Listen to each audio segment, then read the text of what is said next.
백훈종의 전지적 비트코인 시점. 네, 안녕하세요. 10분만 비트코인 2부 순서입니다. 2부에서는 우리가 지난주에 있었던 재밌는 비트코인 시장 관련 뉴스들 가져와서 여러분들께 제가 재밌게 풀어드리는 시간입니다. 자, 어떤 뉴스가 있었는지 한번 볼게요. 역시 이 얘기를 빼놓고 지나갈 수가 없습니다. 마운트 곡스 거래소 파산 관제인이 7월 중에 채권자 상환 완료 계획을 발표를 했습니다. 총 상환 금액은 14만 2천 비트코인이나 됩니다. 우와! 이 마운트 곡스의 이제 파산 관제인이 이 채권자들에게 보낸 편지, 서한이에요. 이 내용이 이제 공개가 되면서 굉장히 비트코인 가격에 큰 압력이, 매도 압력이 많이 발생을 했었습니다. 비트코인과 비트코인 캐시 두 가지를 이용해 7월 중에 상환을 완료하겠다라는 얘기예요. 원래는 한 10월 말 정도로 예상을 했었는데 생각보다 빠르게 드디어 마운트 곡스 채권자들의 상환이 완료가 될 예정입니다. 그래서 14만 2천 비트코인의 폭탄 드랍 7월 달에 나온다고 하니 아무래도 비트코인 가격이 계속해서 그래서 6만 불도 잠깐 뚫렸었습니다, 여러분. 5만 9천 불 살짝 찍고 올라왔는데 계속해서 매도 압력이 거센 상황이고요. 자, 근데 우리가 비트코인 가격이 뭐 마운트 곡스 상황 때문에 내렸다, 그러니까 앞으로도 내릴 거다, 이렇게 보는 게 아니라 마운트 곡스 상황은 해결되는 거잖아요. 우리가 이거를 FUD로 봐야 돼요. Fear, Uncertainty, Doubt의 역자죠. 이 FUD가 나오면은 비트코인 가격이 어떻게 될지를 보는 게 중요합니다. 과거 3번에 마운트 곡스 FUD가 나온 뒤 비트코인 가격 상승장을 보니까 굉장히 비트코인 가격이 좋았어요. 그래서 마운트 곡스 FUD가 나온 뒤 비트코인 가격이 어떻게 움직였느냐, 이거를 정리하신 분이 있어서 제가 트위터에서 가져왔습니다. 이분이 뭐라고 얘기했냐, 늘 그렇듯이 뉴스에 대한 초기 반응보다는 그 이후의 회복세를 지켜보는 것이 중요하다. 마운트 곡스 배상이 나오면 비트코인의 가격이 어떻게 되었는지 지난 3번의 반응과 그리고 현재의 반응을 한번 비교해보자 라고 얘기를 했습니다. 그래서 여기 이 차트들을 4개를 가져오셨는데 제가 하나하나 보여드릴게요. 23년 3월 6일에 또 마운트 곡스 관련 FUD가 나왔었습니다. 마운트 곡스 물량 풀린다! 이런 뉴스 나오니까 비트코인 가격 바로 12% 쭉 떨어졌죠. 근데 희한한 게 그리고 나서 엄청나게 반등을 했습니다. 그래서 여기 한 19,000불대에서 27,000불대까지 쭉 올랐어요. 그 다음에 2023년 11월 22일 또 마운트 곡스 관련 FUD가 나왔어요. 그래서 이때는 마이너스 3% 쭉 떨어졌는데 그 다음에 다시 강하게 반등하더니 슉 올랐습니다. 이때 34,000불 정도 가격대에서 41,000불대까지 쭉 올랐어요. 2024년 1월 23일 이때도 마운트 곡스 물량 풀린다 뉴스 나오니까 4.1% 떨어졌거든요. 그 다음에 또 반등하더니 희한하게 또 올랐습니다. 한 38,000불대에서 46,000불대까지. 희한하죠? 그러니까 이번에는 어떻게 될까? 이번에는 마운트 곡스 7월 달에 이제 상환 완료된다. 14만 비트코인. 그 다음에 6.42% 떨어졌습니다. 이렇게 5만 9천, 5만 8천 불대까지 한번 찍고 다시 올랐다 말씀드렸죠? 아직까지 6만 1000불대에 있는 상황인데 과연 지난 3번의 패턴을 계속해서 반복하고 이렇게 올라갈지 한번 지켜보면 재밌을 것 같습니다. 마운트 곡스 FUD, 그 FUD가 비트코인 가격의 상승을 이끌 것인가 앞으로 한번 지켜보면 재밌을 것 같습니다. 자, 그 다음에 가져온 뉴스는요, 스트라이크라고 하는 회사 뉴스예요. 스트라이크는요, 제가 이제 굉장히 좋아하는 비트코인 해외 송금 앱입니다. 비트코인을 관련해서 외환 실시간 환전과 해외 송금을 가능하게 한 앱인데 지금은 약간 이제 슈퍼 앱처럼 토탈 핀테크 금융 앱이랄까요? 이런 식으로까지 발전을 하고 있는 중이에요. 근데 무슨 뉴스가 났냐? 영국에 진출했다고 합니다. 영국에. 참고로 이 회사는 이제 미국 회사예요.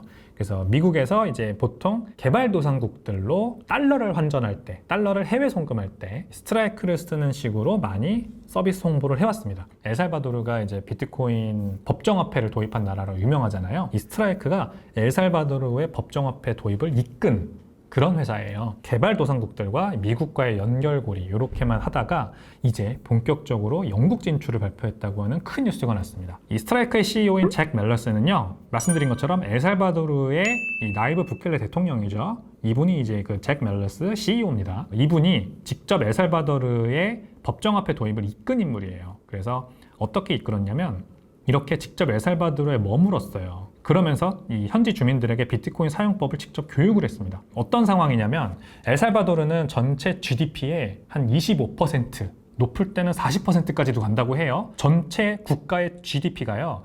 미국에 가 있는 해외 이주 노동자들이 본국으로 보내주는 돈에서 발생을 합니다. 그러니까 엘살바도르 국민들은 난민으로 아마 미국에서 법적으로 해석이 될 거예요. 그래서 비자 없이 무비자로 미국에 입국을 할 수가 있어요. 난민이니까. 아주 제한적이긴 하지만 미국에 살면서 이제 일을 할 수가 있는데 그렇게 일을 해서 달러를 버는 사람들이 본국으로 달러를 보내주는 게 전체 GDP의 거의 뭐 많은 부분을 차지한다는 겁니다. 근데 무슨 일이 발생했냐? 머니그램이라는 굉장히 유명한 해외 송금 서비스가 있어요. 머니그램이라는 비트코인이라는 서비스를 이용하면 송금액의 높을 때는 40%까지 수수료가 발생을 한다는 거예요. 해외 송금할 때 수수료 많이 발생하는 건 여러분들도 많이 알고 계시죠? 은행 계좌 이체할 때도 그렇잖아요. 아무래도 미국에 뭐 국적이나 뭐 시민권이나 영주권이 없는 사람들이다 보니까 뭐 은행 계좌 만들기도 힘들고, 그래서 이제 핀테크 서비스들을 이용하는 거예요. 머니그램이라는 걸 이용하는데 굉장히 높은 수수료를 뗀다는 거죠.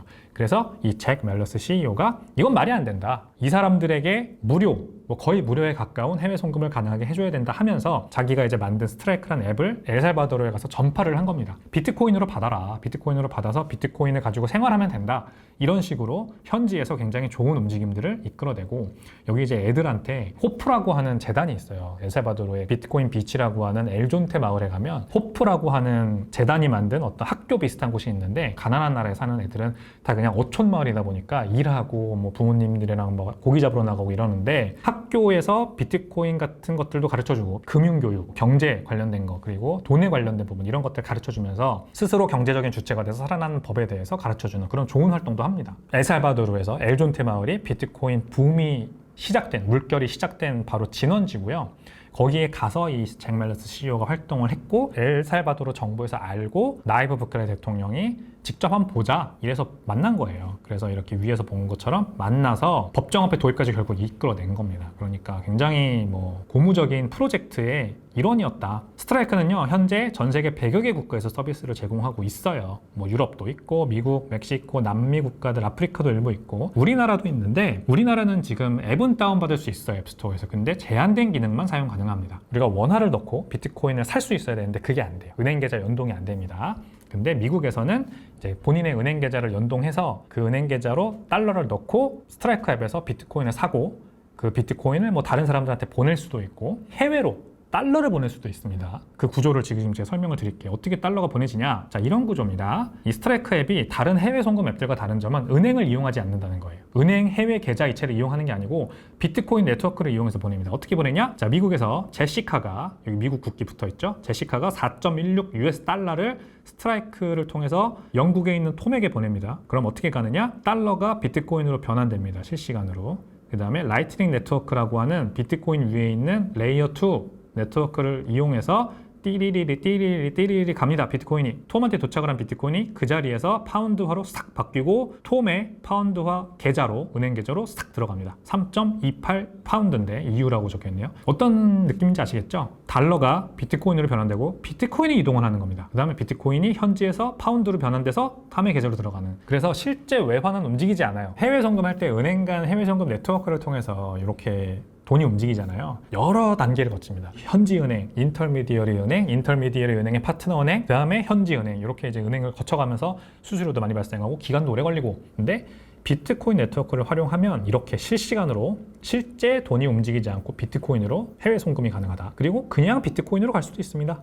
이렇게 제시카가 그냥 비트코인을 보낸다 그러면은 비트코인으로 그대로 갈 수도 있고요.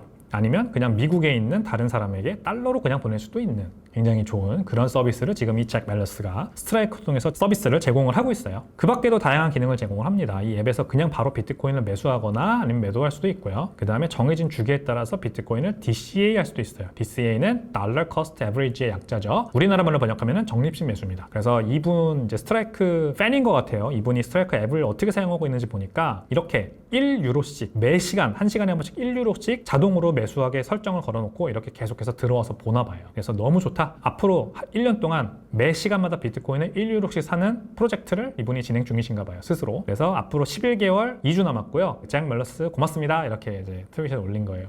좋지 않나요, 여러분? 1시간에 한 번씩 1유로, 뭐 우리나라로 치면 1,000원이죠. 1시간에 한 번씩 1,000원으로 내가 계속해서 비트코인을 사는 그 기쁨, 비트코인을 DCA 하는 그 기쁨, 자동으로 살 수 있게 해주는 그런 기능도 들어있는 앱이다. 우리나라에서는 당연히 안 됩니다. 이게 아쉽게도. 우리나라에서는 뭐 한 코빗 거래소 정도가 이 DCA 기능을 제공하는 걸로 알고 있어요. 코빗 거래소 가면은 자동으로 비트코인을 설정한 주기에 따라서 자동 매수할 수가 있습니다. 꿀팁 알려드렸고요. 무료 온체인 출금을 지원을 해요. 잭 멜러스 CEO의 철학이 비트코인을 옮길 때는 돈이 들면 안 된다. 그래서 그냥 그 수수료를 자기네가 감수를 하고 그냥 그 수수료는 안 내는 걸로 이렇게 정리를 해준답니다. 굉장히 좋은 앱인데 우리나라에서도 모든 사람들이 쓸 수 있게 도입이 됐으면 좋겠습니다. 그 다음 뉴스는요. 제가 지난주 10분만 비트코인 지난주 영상에서 소개해드린 마이클 델 소식 팔로우업 뉴스로 제가 가져왔습니다. 마이클 델이 비트코인에 되게 큰 지대한 관심을 보이고 있다 말씀드렸죠. 근데 팔로우업 뉴스가 뭐가 나왔냐면 마이클 델이 자신이 가지고 있는 델 테크놀로지스 주식을요, 올해에 290억 달러나 매도할 예정이래요. 이게 역대급이랍니다. 가장 많은 주식을 올해에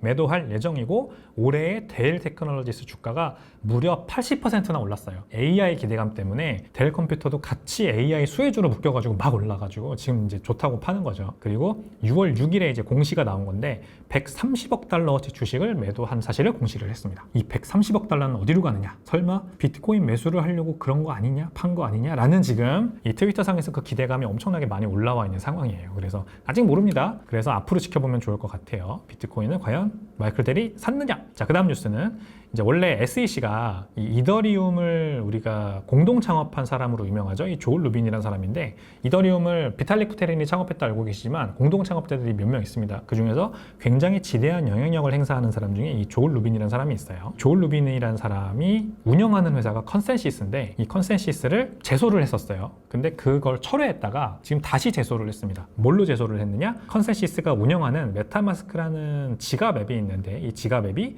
스테이킹 서비스를 제공하면서 브로커 활동을 했다. 그게 미등록 증권을 브로커 역할을 한 거다라고 하면서 이 메타마스크를 제소를 한 겁니다. 메타마스크가 연방증권법을 위반했다고 주장을 하고 있는 거죠, SEC가. 메타마스크 앱은 아마 NFT나 뭐 아니면은 디파이 투자해 보신 분들은 거의 대부분 써보셨을 거예요. 그래서 뭐 이더리움이나 아니면 기타 등등 POS 기반 알트코인들 투자하시는 분들에게는 지갑으로 유명한데, 이 메타마스크가 SEC가 봤을 때는 너 미등록 증권 팔았어 라고 하면서 연방증권법을 위반한 서비스야 라고 공격하고 있는 중이다라는 거 우리가 한번 알고 넘어가면 좋을 것 같습니다.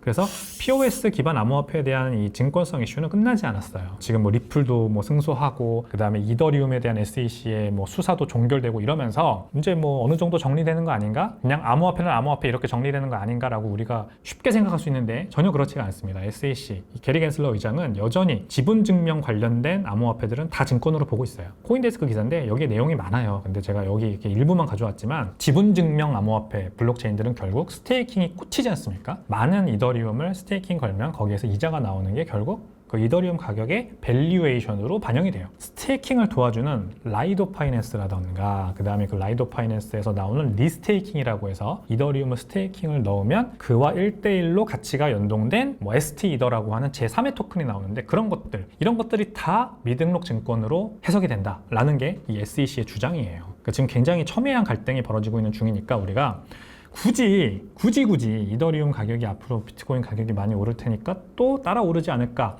그러면은 뭐 솔라나도 오르지 않을까, 아발란체도 오르지 않을까, 이런 POS 기반 제3세대 블록체인들의 가격 상승을 우리가 굳이 지금 예상하고 투자하는 거는 위험하지 않냐는 거죠. 비트코인만 투자해도 충분한데 앞날이 불투명한 SEC가 공격하고 있는 나머지 알트코인들에 투자하는 거 과연 안전한가? 라는 질문을 한번 드려보겠습니다. 자, 이번 주도 비트코인을 팔지 않는 이유 아주 간단합니다. 시간이 너희를 부유케 하리니 라는 말이 제가 요즘 읽고 있는 굉장히 재밌는 책이죠. 돈의 심리학이라는 책에 나오는 말입니다. 시간이 너희를 부유케 하리니. 무슨 말이냐? 워렌 버핏의 자산 규모는 현재 1356억 달러로 전 세계에서 8번째 부자입니다. 포브스 기준이고요. 워렌 버핏의 부가 나이에 따라서 어떻게 증가를 했는지 보여주는 그래프예요. 한 52세, 53세부터 보이기 시작하죠, 그래프가. 그러면서 기하급수, 지수 함수에 따라서 이렇게 급격하게 상승을 합니다. 워렌 버핏의 순 자산 중 99%는요, 그의 50번째 생일 이후에 생겨난 것입니다. 아시다시피 워렌 버핏은 14살 때부터 본격적으로 투자를 했어요. 원래는 11살 때부터 주식 투자를 했다 그러죠. 근데 본격적으로 투자를 한 게 14살 때부터로 대부분 알려져 있는데, 그때부터 주식 투자를 해서 쌓아온 자산이 본격적으로 복리 효과를 거쳐서 진짜 유의미한 수준으로 불어난 것은 50번째 생일이 지난 이후입니다.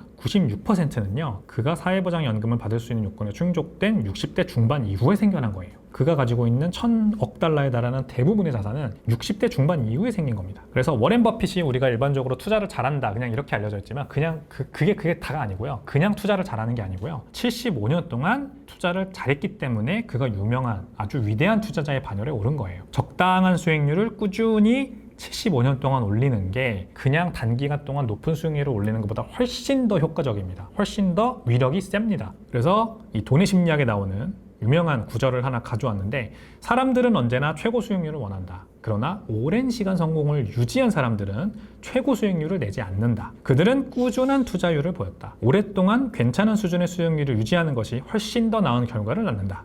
그러니 닥치고 기다려라. 시간의 힘이, 복리의 힘이 너희를 부유케 할 것이다. 라는 말이 이 책에 들어가 있습니다. 시간을 내 편으로 만들어야 돼요.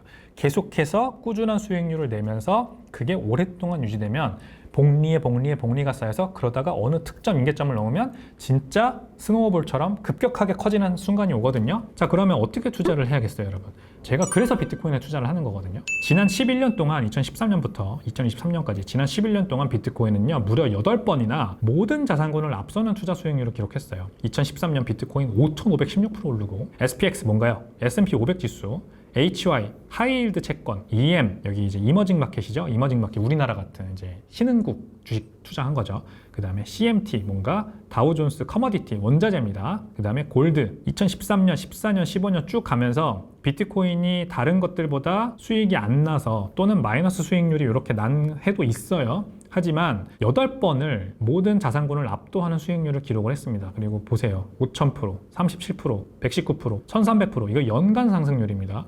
92%, 2023년 가장 최근은 156% 올랐어요. 2024년 올해 현재 6월 달이 지나서 하반기가 막 시작된 올해 비트코인은 연초 대비 60%나 올랐습니다. 그러니까 장기간 투자를 함에 있어서 비트코인이 얼마나 좋은 자산인지 아시겠죠? 한 번씩 뭐 한 해 정도 2회, 3해 걸쳐 한 해 정도는 마이너스 수익률이 날 때도 있으나 그런 것들을 포함하더라도 연평균 비트코인 상승률은요 130%에 달합니다. 원래 150%였는데 올해 이제 수익률이 아직 다 계산이 안 됐기 때문에 지금 130% 정도로 연평균 수익률이 계산이 돼요. 지난 13년 동안의 역사에 걸쳐서. 그게 뭐 앞으로 내년, 뭐 내후년 이렇게 130%가 안 오를 수도 있어요. 하지만 비트코인의 10년, 20년 또는 더 길게는 30년. 제가 이제 올해 나이가 뭐 거의 30대 후반이니까 앞으로 은퇴할 때까지 뭐 60세, 70세에 은퇴한다 하고 그때까지 비트코인을 쭉 가지고만 있어도 연평균 130%의 수익률이 쭉 누적된다면요. 엄청난 수익률이 쌓입니다, 여러분. 72의 법칙이라고 아시나요? 72를 여러분의 목표 수익률로 나눠보세요. 그러면은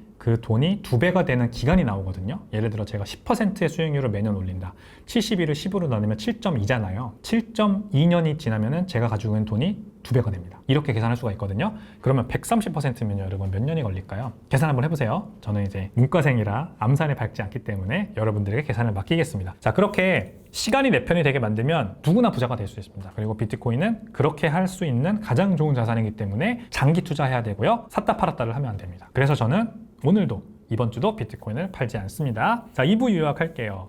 마운트 곡스 퍼드가 또 나왔습니다. 그리고 지난 3번의 패턴을 보니까 마운트 곡스 퍼드가 나온 후에는 항상 상승장이 찾아왔습니다. 그래서 이번에도 한번 기대해 볼 만하다. 그 다음에 제가 좋아하는 비트코인 핀테크 금융앱 스트라이크가 영국에 런칭을 했습니다. 그래서 비트코인의 영향력이 점점 메이저 주요 선진국들 위주로 넓어지고 있다. 이게 굉장히 고무적이고, 지난주에 소개해드렸던 마이클 델이 주식을 역대급으로 팔고 있습니다. 어쩌면은 비트코인의 사려는 움직임일 수 있다라는 말씀 드리고요. 이더리움을 비롯해서 POS 기반 암호화폐에 대한 SEC의 공격이 아직 끝나지 않았습니다. 그래서 우리가 비트코인에 투자하는 것 이외로 굳이 알트코인으로 투자 저변을 넓힐 필요가 있느냐라는 얘기 드려봤고요. 시간의 힘이 누적되어 복리 효과가 일어나게 하기 위해서는 비트코인을 팔면 안 된다라는 말씀 마지막으로 드렸습니다. 네, 10분만 비트코인 2부 순서 여기까지입니다. 이번 주에도 굉장히 많은 내용을 가져왔는데요. 재밌게 보셨다면 구독, 좋아요, 알림 설정까지 부탁드리겠습니다.